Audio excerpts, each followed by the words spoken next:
Hello student.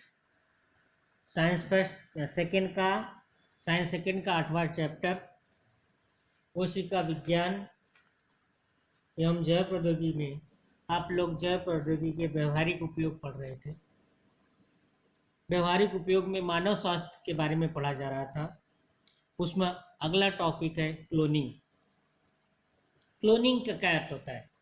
Cloning अर्थात किसी कोशिका को या किसी अंग को या पूरे शरीर के जैसी दूसरी प्रतिकृति तैयार करना। किसी कोशिका के जैसे दूसरी सेम कोशिका तैयार करना, किसी अंग के जैसा वैसा ही सेम अंग तैयार करना, या तो पूरे शरीर जैसा ही दूसरा सेम वैसा ही शरीर तैयार करना, उसकी वैसी ही प्रतिकृति तैयार करना क्लोनिंग कहलाता है। क्लोनिंग दो उद्देश्य से की जा सकती है, प्रजनात्मक क्लोनिंग और उपचारात्मक क्लोनिंग। प्रजनन करने के लिए क्लोनिंग कराई जा सकती है या उपचार करने के लिए, रोगों का उपचार करने के लिए क्लोनिंग कराई जा सकती है। प्रजननात्मक क्लोनिंग में क्या होता है? प्रजनन कराया जाता है। प्रजनात्मक क्लोनिंग में किसी शरीर का केंद्रक भी रहित स्त्री बीज, किसी स्त्री का बीज लेकर दूसरे शरीर के कायिक कोशिका का केंद्रक लेकर उससे संयोग कराकर क्लोन कराया जाता है। इसका अर्थ यह है कि नए सजीव के निर्माण के लिए नर के शुक्र कोशिका की आवश्यकता नहीं होती। आप जानते हैं कि जब नर का शुक्र कोशिका और मादा की स्त्री कोशिका का जब फलन होता है तो नया सजीव, नया बच्चा जन्म लेता है। लेकिन इसमें क्लोनिंग में क्या हो जाता है? स्त्री कोशिका यानी स्त्री बीज, केंद्रक भी रहित स्त्री बीज का दूसरे किसी शरीर की किसी भी कायिक कोशिका का केंद्रक लेकर उससे संयोग कराने के बाद जो नया सजीव जन्म लेता है उसको क्लोन कहते हैं। उपचारात्मक क्लोनिंग में केंद्रक भी रहित स्त्री बीज और दूसरे शरीर का कायिक कोशिका का केंद्रक संयोग करके तैयार हुई कोशिका का उपयोग करके उससे कोशिका, नई कोशिका विकसित करके उससे जो मूल कोशिका प्राप्त होती है, उन मूल कोशिका का निर्माण करके उस मूल कोशिका की सहायता से विभिन्न रोगों का उपचार किया जाता है। उपचारात्मक क्लोनिंग में क्या होता है? केंद्रक भी रहित स्त्री बीज यानी स्त्री बीज और दूसरे किसी शरीर का कायिक कोशिका का केंद्रक में संयोग कराकर जब नई कोशिका बनती है, मूल कोशिका जब बनती है, तो उस मूल कोशिका का उपयोग करके कई रोगों का उपचार किया जा सकता है। कोशिका के जैसे ही जनकों की भी क्लोनिंग करें, जैसे कोशिका की क्लोनिंग होती है, जिससे जिन्स की भी क्लोनिंग की जा सकती है। जनुक की भी क्लोनिंग करके सेम उसके जैसा दूसरा जनुक बनाकर लाखों जनुक बनाए जा सकते हैं और उस जनुक का उसको उपयोग जनुक की चिकित्सा में यानी रोगों का उपचार करने के लिए, जनुकी रोगों का उपचार करने के लिए किया जा सकता है। क्लोनिंग का उपयोग करके जो आनुवंशिक रोग जो एक पीढ़ी से दूसरी पीढ़ी संक्रमित रहते हैं जाते हैं, उस क्लोनिंग का उपयोग करके आजकल इन वंशागत गुणत रोगों को की वृद्धि को रोकने का प्रयास किया जा रहा है। जैव प्रौद्योगिकी का उपयोग करके बहुत से रोगों के लिए संप्रेरक भी बनाए जाते हैं। जैसे मधुमेह के लिए इंसुलिन संप्रेरक बनाया जाता है, बौनापन के लिए सोमटोस्टिन संप्रेरक बनाया जाता है, एनीमिया के लिए इरिथ्रोपायटिन बनाया जाता है, हीमोफीलिया के लिए फैक्टर 8 बनाया जाता है, कैंसर के लिए इंटरक्यून बनाया जाता है और विषाणु संक्रमण के लिए इंटरफेरॉन बनाया जाता है। तो इस तरह इन प्रथिनों का उत्पादन करके क्लोनिंग की सहायता से रोगों का उपचार भी किया जाता है। अब आता है जैव प्रौद्योगिकी का। आपने कई क्षेत्रों में व्यवहारिक उपयोग पढ़ा। अब जैव प्रौद्योगिकी का उद्योगों में उपयोग। जैव प्रौद्योगिकी का उपयोग करके बहुत सी औद्योगिक रसायनों का कम खर्च में निर्माण किया जा सकता है। जिन रसायनों का निर्माण करने में रासायनिक पदार्थों की सहायता से अधिक खर्च लगता है, लेकिन जैव प्रौद्योगिकी के उपयोग से उनको कम खर्च में बनाया जा सकता है। उदाहरण के लिए सुधारित ईस्ट का उपयोग करके चोटे से मद्य का निर्माण जल्दी हो जाता है। मद्य मतलब जो मद्य बनता है, आप लोग दारू कहते हैं, वो वाइन बनता है। तो अगर वाइन अगर ईस्ट से वो जिससे बनाया जाता है, फलों को सड़ाया जाता है, चोटे को सड़ाया जाता है, तो वाइन बनता है। तो अगर अच्छी किस्म का जैव प्रौद्योगिकी की सहायता से उसको चेंज करके जो बनाया हुआ ईस्ट है, उससे अगर उसका किण्वन कराया जाता है तो अधिक कम खर्चे में ही मद्य का निर्माण होता है। जैव प्रौद्योगिकी का उपयोग पर्यावरण में भी किया जाता है। पर्यावरण को भी का प्रदूषण कम करने के लिए भी, पर्यावरण संबंधी समस्याओं को हल करने में भी जैव प्रौद्योगिकी का बहुत महत्व है। उदाहरण के लिए जो कारखानों और घरों से जो निष्कासित जल होता है, वह जल में अनेक रसायन होते हैं। ये जो निष्कासित जल जब नदियों जैसे प्राकृतिक जल स्रोतों में प्रवाहित होते हैं तो उनमें जो कार्बनिक द्रव्य होता है उसका ऑक्सीकरण होता है, जिससे नदी के पानी में घुलनशील ऑक्सीजन की क्या हो जाती है, कमी हो जाती है। उस ऑक्सीजन के कमी होने के कारण नदी में जो जीव जंतु रहते हैं वह मर जाते हैं। तो आजकल जैव प्रौद्योगिकी की सहायता से जिस निष्कासित जल का पहले से ही उसका ऑक्सीकरण कराया जा रहा है, पहले से ही ऑक्सीकरण करने के कारण निष्कासित जल को जब नदी में छोड़ा जाता है तो नदी के पानी में ऑक्सीजन की कमी नहीं होती। इसी तरह जो ठोस कचरा है, ठोस कचरे को जैव प्रौद्योगिकी की सहायता से जीवाणुओं के द्वारा विघटन कराकर कंपोस्ट खाद बनाई जाती है, जिसके कारण जो है रासायनिक खाद का उपयोग कम होने लगा है। जैव प्रौद्योगिकी का उपयोग करके बहुत से जैव उपायोजन किए जाते हैं। जैव कीटनाशकों का निर्माण किया जाता है, जैविक खाद्यों का निर्माण किया जाता है, जैविक संवेदकों का निर्माण किया जाता है। मैंने अभी आपको बताया कि जैव प्रौद्योगिकी का उपयोग करके जैव उपायोजन किया जाता है।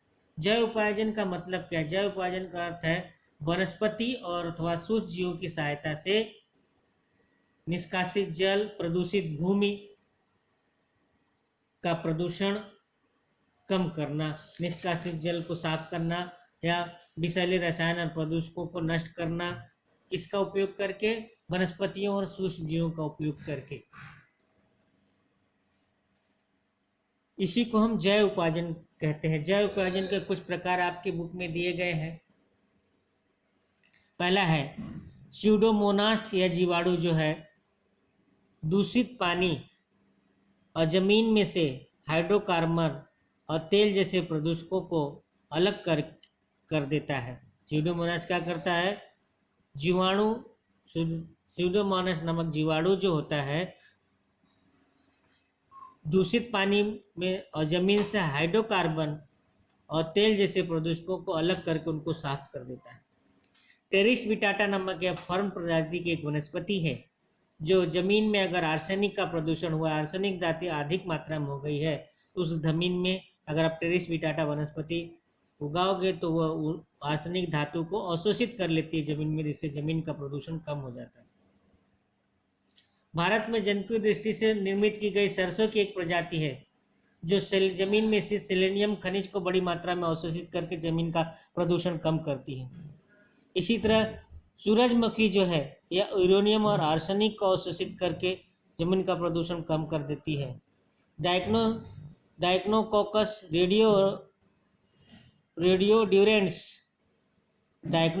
रेडियोड्यूरेंस ये जीवाणु तो है अधिक रेडियोधर्मी प्रदूषक को अवशोषित कर देते हैं। उसमें जनिक बदलाव किए जाते हैं जिसके कारण परमाणु कचरे से रेडियोधर्मी पदार्थ को क्या कर लेते हैं? अवशोषित कर लेते हैं, जिससे जमीन में से रेडियोधर्मी प्रदूषकों की मात्रा कम हो जाती है। अल्फाल्फा घास, तीन पत्ती घास, राय घास जैसे अनेक वनस्पतियां हैं जिनके द्वारा उपायोजन किया जाता है। अब जैव प्रौद्योगिकी का खाद्य में कैसे उपयोग होता है? जैव प्रौद्योगिकी का खाद्य में भी बहुत उपयोग होता है। खाद्य जैव तकनीक में भी बहुत सा उपयोग होगा। पनीर के निर्माण में, पाव के निर्माण में, मद्य के निर्माण में, बियर के निर्माण में, दही के निर्माण में, विनेगर आदि खाद्य पदार्थों के निर्माण में सूक्ष्म जीवों का उपयोग किया जाता है। ये पदार्थ जैव प्रौद्योगिकी की सहायता से तैयार किए जाने की सबसे पुराने पदार्थ है, तो पहले से ही जैव प्रौद्योगिकी से तैयार किए जाते हैं। जैव प्रौद्योगिकी का उपयोग डीएनए फिंगर प्रिंटिंग में किया जाता है। डीएनए फिंगर प्रिंटिंग क्या है? जैसे जिस प्रकार इंसान की उंगलियों की रेखाएं जो है एक ही होती हैं, दूसरे एक इंसान की उंगली की रेखा एक होती, वैसी उंगली की रेखा दूसरे इंसान में नहीं होती। उसी तरह प्रत्येक व्यक्ति का डीएनए का जो संगठन है वह एकमेव होता है, उसके जैसा दूसरा डीएनए का संगठन नहीं होता है। इसलिए उस व्यक्ति की डीएनए की पहचान, डीएनए की जांच करके उस व्यक्ति की पहचान कर पाना संभव होता है। अगर उस व्यक्ति में स्थित डीएनए कैसा है उसकी पहचान किया जा सके तो हम उसकी व्यक्ति की पहचान कर सकते हैं। इस प्रक्रिया को हम डीएनए फिंगर प्रिंटिंग कहते हैं। इस तकनीक का उपयोग न्यायिक विज्ञान में किया जाता है, फॉरेंसिक साइंस में किया जाता है। न्यायिक विज्ञान, यदि कोई अपराधी अपराध करके छुप गया है तो आपराधिक स्थान पर जो अपराधी के शरीर के किसी भी भाग का कुछ भी भाग आपको मिल जाता है तो उस भाग में स्थित डीएनए की पहचान करके उस अपराधी की पहचान की जा सकती है डीएनए फिंगरप्रिंटिंग का उपयोग करके। इसी तरह अगर किसी बच्चे का पिता का नाम पता नहीं है, उस बच्चे के पिता का पता करना है तो डीएनए फिंगरप्रिंटिंग का उपयोग करके उस बच्चे के पिता की पहचान की जा सकती है। भारत में हैदराबाद में सेंटर ऑफ डीएनए फिंगरप्रिंटिंग और डायग्नोसिस केंद्र है, मेन केंद्र है। इसी तरह डीएनए का मैंने बताया कि बहुत से जैविक उपाय योजना होती है। तो जैसे समुद्र में कभी कभी क्या होता है, जहाज़ों के द्वारा तेल का रिसाव हो जाता है, जिसके कारण जहाज़ों तेल जो है समुद्र के पानी पर फैल जाता है, जिससे समुद्र में रहने वाले जो जीव जंतु उन पर असर पड़ता है। तो इन तेल पदार्थों को हटाना बड़ा कठिन कार्य होता है, उसके लिए केमिकल का उपयोग किया जाता था पहले। लेकिन इन तेल जो समुद्र के पानी पर जो तैलिक तेल होते हैं उनका पाचन करने वाले जीवाणु जो होते हैं वो होते हैं, वो सस्ते होते हैं और पर्यावरण को कोई बिना नुकसान पहुंचाए समुद्र को साफ कर सकते हैं। तो इसकी पहचान सर्वप्रथम किसने की? भारतवंश के परंतु अमेरिका में नागरिकता प्राप्त किए वैज्ञानिक आनंद मोहन चक्रवर्ती ने सबसे पहले बताया कि जीवाणुओं का उपयोग करके समुद्र को स्वच्छ किया जा सकता है। उन्हें इस खोज का श्रेय प्राप्त है। अब जैव प्रौद्योगिकी का उपयोग करके बहुत से क्षेत्रों में बहुत से महत्वपूर्ण कार्य हुए हैं। जैसे कृषि विकास के महत्वपूर्ण सोपान, कृषि विकास में हरित क्रांति हुई है। 20वीं शताब्दी तक भारत में जनसंख्या बहुत ज़्यादा थी, भारत का विश्व में जनसंख्या बढ़ती चली जा रही थी और कम उत्पादन क्षमता वाले खाद्यान्न और उनका जिनका उत्पादन कम होता था, जिसके कारण विकसित और अविकसित देशों सभी में खाद्यान्न की कमी थी।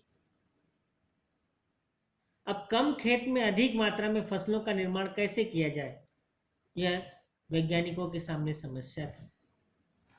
तो कम खेत में अधिक उत्पादन करने के लिए वैज्ञानिकों ने खोज किया उसके, तो इस खेत से जो फसलों के कम खेत में अधिक मात्रा में फसलों का निर्माण करने की विधि जो डेवलप हुई, इसी को पूरी तरह वो हरित क्रांति, सामूहिक रूप से इसी को हरित क्रांति कहा जाता है।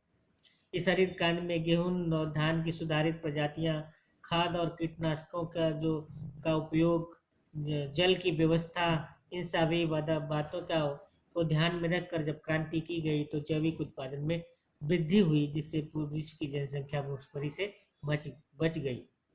तो हरित क्रांति का श्रेय अमेरिकी वैज्ञानिक डॉक्टर नॉर्मन बोरलॉग और भारतीय वैज्ञानिक डॉक्टर एस.एम. स्वामीनाथन को जाता है।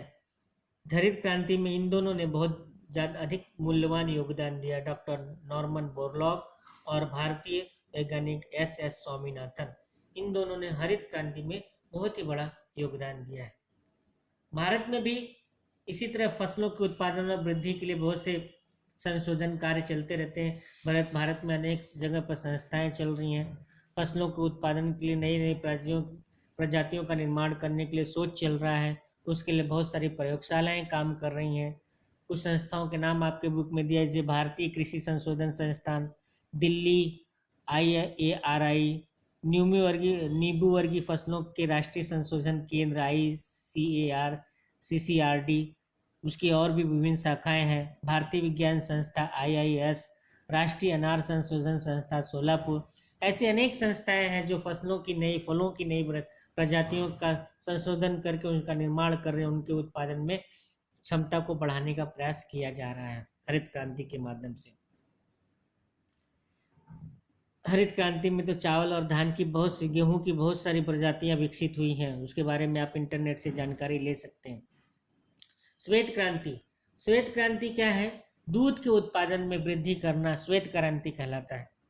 भारत में ऐसे बहुत से देश थे जहां दूध का उत्पादन बहुत अधिक होता था, परंतु उस दूध को सभी जगहों पर ले जाना, दूध और दूध उत्पादकों को सभी जगहों पर पहुंचाना बड़ा मुश्किल था। तो सहकार या जैव प्रौद्योगिकी के माध्यम से दूध उत्पादन केवल एक व्यवसाय ही नहीं परंतु एक स्वतंत्र व्यवसाय हो सकता है। इसको सर्वप्रथम बताया डॉक्टर वर्गीस कुरियन ने। डॉक्टर वर्गीस कुरियन ने गुजरात राज्य के आनंद सहकारी दुग्ध उत्पादन इस आंदोलन के माध्यम से दूध जन्य पदार्थों को देश के कई भागों में पहुंचाया। इस तरह दूध उत्पादन को उन्होंने अलग ऊंचाई दिया। इसी को हम दुग्ध क्रांति कहते हैं। भारत में जो दुग्ध क्रांति, श्वेत क्रांति है, उसका श्रेय डॉक्टर वर्गीस कुरियन को जाता है। दूध क्रांति में दूध के उत्पादन में स्वयं पूर्णता प्राप्त किए, उनमें गुणवत्ता का नियंत्रण, दूध पदार्थों का उत्पादन, उनका जतन, ये सभी जैविक तकनीक से उपयोग करके नए नए प्रयोग करके किए जाते हैं। अब आता है नील क्रांति। नील क्रांति का अर्थ है पानी का उपयोग करके सब्जियों का निर्माण करना। भारत में, आपके देशों में खेत में, तालाब में बढ़ने वाली मछलियों की मात्रा काफ़ी पाई जाती है, परंतु सिर्फ मछलियां, झींगे आदि तक ही सीमित रखकर अन्य प्राणियों और वनस्पतियों पर आजकल नील क्रांति में विचार हो रहा है। भारत सरकार ने नील क्रांति मिशन 2016 के तहत मत्स्य व्यवसाय को अधिक प्रोत्साहन दिया है। उसके लिए उन्होंने 50 से 100% तक के सरकारी अनुदान भी देती है। समुद्र के खारे पानी में, खेत के तालाब, मीठे पानी में बहुत मात्रा में मत्स्य उत्पादन हो रहा है, खेती संभव हो गई है। उसके लिए भारत सरकार अनुदान भी दे रही है। उस मीठे पानी में रेहू, कटला जैसे मछलियाँ, झींगे जैसे खारे पानी में उत्पन्न वाली मछलियों का निर्माण आजकल बड़े पैमाने पर हो रहा है। खाद। अब आता है खाद। खेती व्यवसाय के लिए खाद का उपयोग करना पड़ता है, जिससे फसलों का उत्पादन अधिक बढ़ता है। खादें दो तरह की होती है, एक जैविक खाद और दूसरी रासायनिक खाद। रासायनिक खादों में रसायन होता है, उसका अत्यधिक मात्रा में उपयोग करने से भूमि की जो उर्वरक शक्ति है वह कम हो जाती है और लोगों को नुकसान होता है अलग। जैविक खाद जो होती है जीवाणुओं के द्वारा निर्मित की जाती है। जैविक खादों के कारण भूमि को, मृदा को जैविक अंश के निर्माण से भूमि के ऊपरी स्तर का निर्माण होता है। केचुआ, फफूंदी के कारण जमीन को अनेक आवश्यक घटक प्राप्त होते हैं। सोडियम, पोटेशियम, फास्फोरस जैसे तत्व, खनिज जो है भूमि से प्राप्त होते हैं। तो अगर ये जैविक खाद्यों का उपयोग किया जाए तो भूमि की उर्वरक शक्ति भी बढ़ सकती है और अधिक से अधिक उत्पादन भी हो सकता है। कीटनाशक। फसलों को कीटों का बड़ा नुकसान होता है। कीटों की वजह से फसलें खराब हो जाती है, तो लोग रासायनिक कीटनाशकों का उपयोग करते हैं। जैसे बहुत सारे रासायनिक कीटनाशक है, DDT है, मैलेथियन है, क्लोरोफायरिफॉस है, जैसे अनेक कीटनाशकों का उपयोग करके फसलों में जो कीड़े लगते हैं उनको मारने के लिए किया जाता है। लेकिन एक प्रकार का जहर है, अगर यह जहर पानी और खाद्यान्न के माध्यम से हमारे शरीर में गया तो हमारे शरीर से दूसरे के जिस तरह भोजन जाल में फैलता है तो सभी सजीवों को नुकसान पहुंचता है। इसलिए जैव प्रौद्योगिकी की सहायता से ऐसी वनस्पतियों और फसलों का निर्माण किया जाता है जिनमें प्राकृतिक रूप से रोग प्रतिकारक क्षमता है, वो अपने कीटनाशकों को अपने आप रोक सकें। ऐसी वनस्पतियों का विकास, ऐसी फसलों का विकास किया जा सकता है। मेढक, कीट जैसे बच्ची जैसे प्राणी जो है किसानों के मित्र तो है ही है, जो कीटकों की संख्या पर नियंत्रण रखते हैं। लेकिन जैव प्रौद्योगिकी की सहायता से ऐसे कीटनाशक, तृणनाशक पदार्थों को उनके शरीर में डाला जा रहा है जिससे उनमें वो जो रोग प्रतिकारक क्षमता आ रही है और वह अपने शरीर के अंदर होने वाले जो रोगों के प्रभाव, कीटनाशकों का प्रभाव उसको रोक सकते हैं। जैविक खेती, मैंने बताया अभी आपको, जैविक खेती जैविक खादों की सहायता से किया जाता है। जैविक खाद यानी जीवाणु द्वारा बनाई गई खाद। जैविक खेती में जो खाद होती है वो जीवाणुओं के द्वारा प्राप्त होती है, केंचुए के द्वारा प्राप्त होती है, अन्य जीवाणुओं के द्वारा प्राप्त होती है। जो रासायनिक होती है जिसमें विषैले रसायनों का उपयोग, रासायनिक खादों का उपयोग होता है, रासायनिक जो कीटनाशकों का उपयोग होता है, तो उससे लोगों को नुकसान भी पहुंचता है। लेकिन जैविक खाद, जैविक खेती और जैविक उत्पाद, जैविक रासायनिक पदार्थों और जैव तकनीकी का उपयोग करके, जैविक कीटनाशकों का उपयोग करके जो खेती बनाई जाती है, जो फसलों का उत्पादन होता है, वो लोगों के स्वास्थ्य के लिए भी अच्छे हैं। इसलिए आजकल जैविक खेती पर बड़ा जोर दिया जा रहा है। भारत में मधुमक्खिका पालन पे, मधुमक्खी के पालन पर भी बड़ा जोर दिया जा रहा है। मधुमक्खी का लोग क्या करते हैं, छत्ते में से धुआं दिखाकर उसके छत्ते से मधुमक्खियों को हटाते हैं, फिर ये तो गलत विधि है, इससे मधुमक्खियां भी मर जाती है, मध भी कम मात्रा में प्राप्त होती है। तो भारत में आजकल मधुमक्खिका पालन व्यवसाय पर भी बढ़ावा दिया जा रहा है, उसको उसके लिए भी अनुदान दिया जा रहा है। भारत, आप जानते हो, भारत में जैविक विविधता है। भारत में अनेक प्रकार की वनस्पतियां पाई जाती हैं। प्राचीन समय से ही हमारे यहाँ आयुर्वेद का बहुत महत्व है। बहुत सी वनस्पतियों में जो है वैदिकी गुणधर्म होता है, अगर उन वनस्पतियों का उपयोग किया जाए तो बहुत से रोगों का उपयोग किया जा सकता है। तो जैव प्रौद्योगिकी में इस भारत में जो आयुर्वेदिक वनस्पतियां पाई जाती हैं उनका भी उपयोग पर ध्यान दिया जा रहा है। आजकल लोग जंगलों की कटाई कर रहे हैं, जिससे ये विरासत में जो हमको आयुर्वेदिक औषधि वाली वनस्पतियां प्राप्त हो रही हैं, नष्ट हो रही हैं। इसलिए आयुर्वेद में जो भी बताई गई औषधियाँ हैं उनकी संख्या घटने लगी है। लेकिन आजकल उस पर, उनके रोपण पर भी ध्यान दिया जा रहा है। महत्वपूर्ण औषधि वनस्पतियों का रोपण बड़ी मात्रा में किया जा रहा है।